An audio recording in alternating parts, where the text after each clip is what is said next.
In this video, I'll compare a $100 borescope with a $30 version and see if the price for the expensive one is worth it.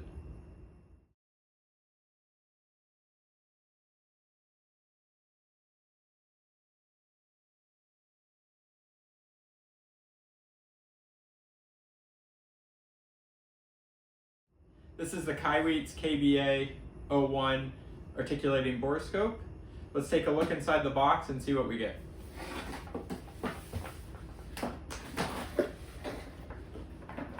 So opening up the box, it comes with its own storage case with double zippers. It's a semi-rigid case to protect it from damage. It comes with an instruction manual, and then the device is packaged pretty nicely. It's got some molded inserts to hold it in place so it's not rattling around in here. It comes with a screen protector on there. You can get rid of that. Comes with a charging cord. This charges with USB-C. And it comes with an accessory kit. In here there are some different accessories. There's a 45-degree mirror so you can look around. There's a lens cover. There's a hook that attaches, and then a magnet that attaches. So these are both useful for retrieval. Looking at the unit itself, it has about 1.5 meter probe on it. I believe it's about 8 millimeters. That'd be 3/8 of an inch in diameter. It's fairly rigid. You can bend it and flex it with your hand, but it'll definitely hold its shape on its own. One of the really nice features about this is there's a wheel on the handle here that lets you articulate the head so you can look backwards with it. So if you insert, you can look back. It says it does 180 degrees of rotation. Looks like it's pretty much there, and then you can spin it around to the other side. There's no rotation of that, so if you want to rotate it, you're going to have to manually rotate the cable. On here, we have a built-in screen. There's a dust boot here. It comes with a 32 gigabyte memory card that pops back in here. Then you can replace the dust cover. That way you can store videos or pictures onto that memory card and upload them to your computer. All right, let's power the unit on. And it boots up. It has a battery indicator, indicates that you have the memory card in there. Also, you have the microphone on. Let me move this so you can see. And it also records the temperature. This does have temperature sensing in the probe. And if it gets to 75 degrees Celsius, it will give you a warning. If it gets to 80 degrees Celsius, it will turn itself off to protect the camera until you get it to a colder setting. So we can look here. What's nice, I like about these actually thread on, so you know that they're going to stay attached and not come off. It's not a friction fit, it's a threaded fit, as those come on and off.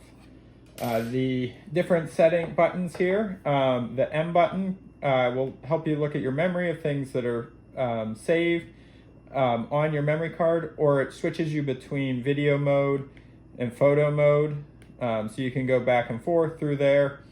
The brightness, it has different settings on it, so it has 100% and 80% brightness, 50% brightness, and then off on the light. So 180, and let me double check that.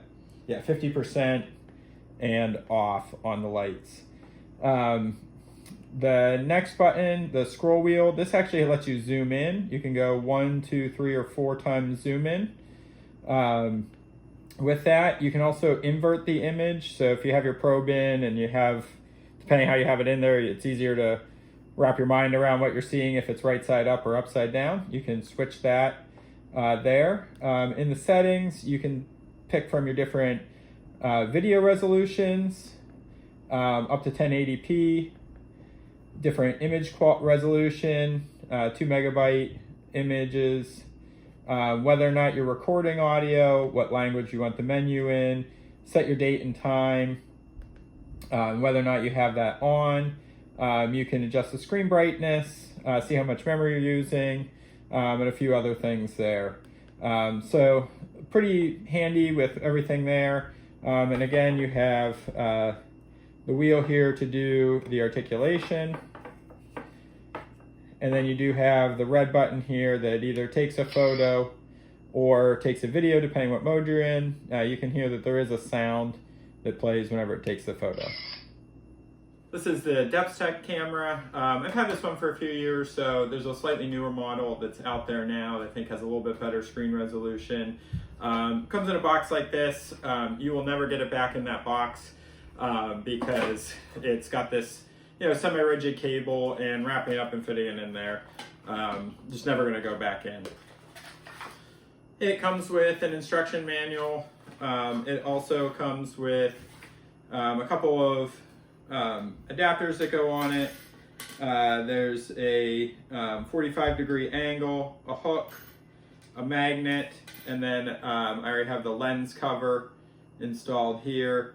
These all thread on, so you know that the accessories will stay attached. They're not going to come off due to friction or anything like that. It comes in a little tube, and then it has a little reset button, or a little reset pin in here if you need to reset it. So this unit has a micro USB charging for the built-in battery, an on-off switch. There are two lights here. I'll get to what those mean in a minute. And then it does have adjustable brightness. There's a little dial here, and you can adjust the brightness, basically infinite adjustment here between off and full bright. These lights are indicator lights, so this actually you pair with your cell phone, and your cell phone is the viewer for this. So you take videos, record videos using your cell phone. It connects through the Wi-Fi to an app on your phone. So this actually has a little Wi-Fi transmitter in it. It's not Bluetooth. So you pair your phone to the Wi-Fi. You put in a password. I believe the default password is 12345678 that comes with it. And then once you're on the Wi-Fi for this device, it'll automatically, you'll see the view out of here, and then you can record video and take pictures. That app is a little clunky. Connecting it to the Wi-Fi is a little clunky, but you're saving money by not having the dedicated built-in screen. This one has a 11.5-foot cord. That's about 3 meters. So it's a pretty long cord. It's comes with this little wrap on it. It's semi-rigid, so it will hold its shape. You can bend it around, but it does kind of have some memory to it, so it's not perfect, but you can snake it in and it can flex around things as you use it. Got this paired with the Wi-Fi now. You can see the lights stop flashing, and we've got the view of the camera right now. It's looking at the ceiling. Now, I've had this a few years, and you can already see the battery's going low. I just charged this today. So I'm going to need to turn it off, charge it up more, but I'll do that, test it out. Obviously the battery life is not great, but in here you have different settings, like the resolution. You can take pictures, and it'll save them in your library. You can take videos, save those in your library, and you can rotate the view by 90 degrees. So this is an access panel in my ceiling. I'm going to use the camera to look up in there. This could be definitely a real application in your home if you want to see what's up there. Maybe put a small hole into a wall or something to look behind before you're installing something. Maybe if you have a leak to go in and look. So I'm going to go ahead and power the unit on. And I'll set the brightness to full. And we'll go in and see what we can see. I'll record the video and add some of that into this video here, so you can see firsthand how things look. Yeah, I can see some of the drywall connected to some boards. I'll try and hold this still and use the articulation. So I'm looking back at the cable now. There's air conditioning condenser line. Let's look at something more reflective.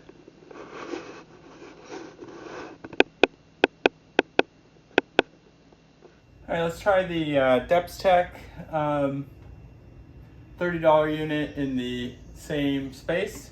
Now you can see this is a little more awkward. I have multiple things to hold on to here with the screen and the camera here.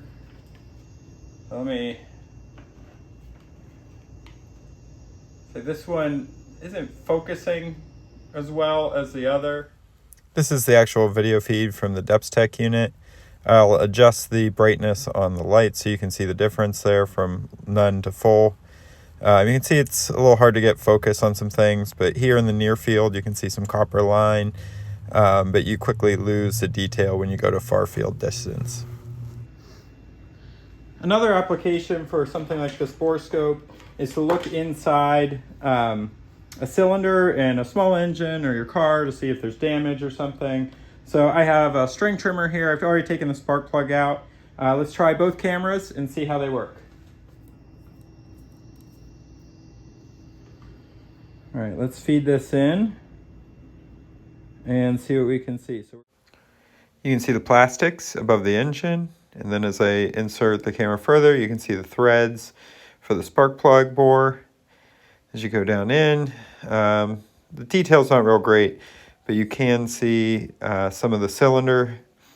You can see some of the valve openings and the top of the piston. But as you can see, it's not great detail. It's pretty grainy and not real clear. I try varying the brightness and it's not really helping. All right, let's try the Kaiweets next. Go ahead and flip this over to video, start recording. You can see the view of the plastics is a lot more crisp with this camera. But I am running into the fact that this mirror is too big in diameter to go down into this little bore here. So I remove the 45-degree mirror.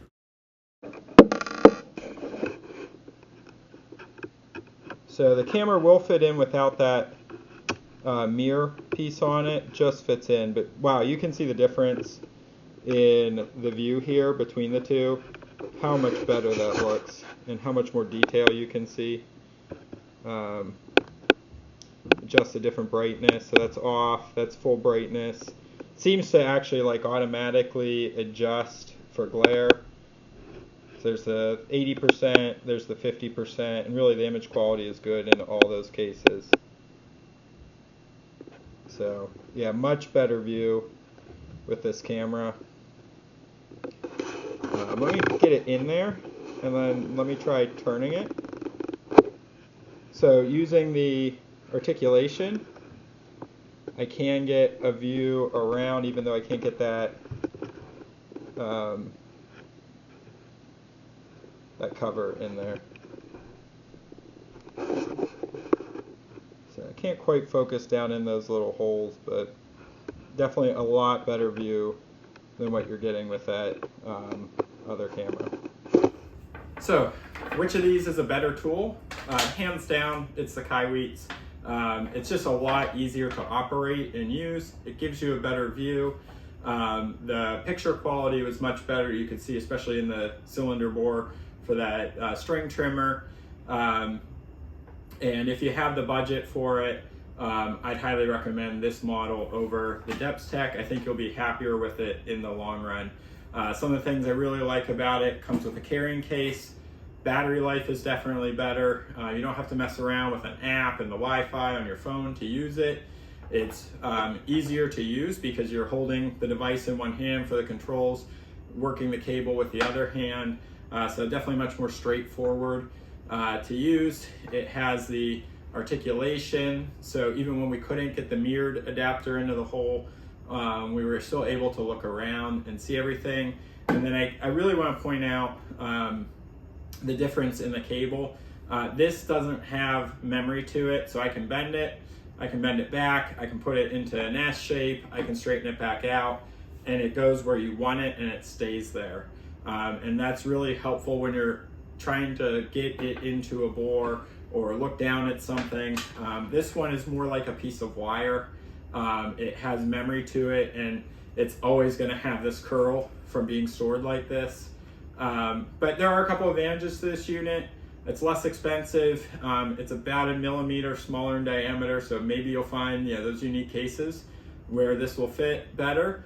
And it does have about twice as long of a cable. If you really need to be looking down in somewhere, then maybe this is it, but the image quality just isn't there. I'll put links in the description of this video to both of these items, so you can buy them on Amazon or from the manufacturer. I highly recommend this one if you can afford it. If your budget doesn't support, this could get the job done for you. But again, I think in the long run, you'll be happier with this. If you found this video helpful, give me a thumbs up. You can also subscribe to my channel for more helpful tips or ask your questions in the comments. Thanks.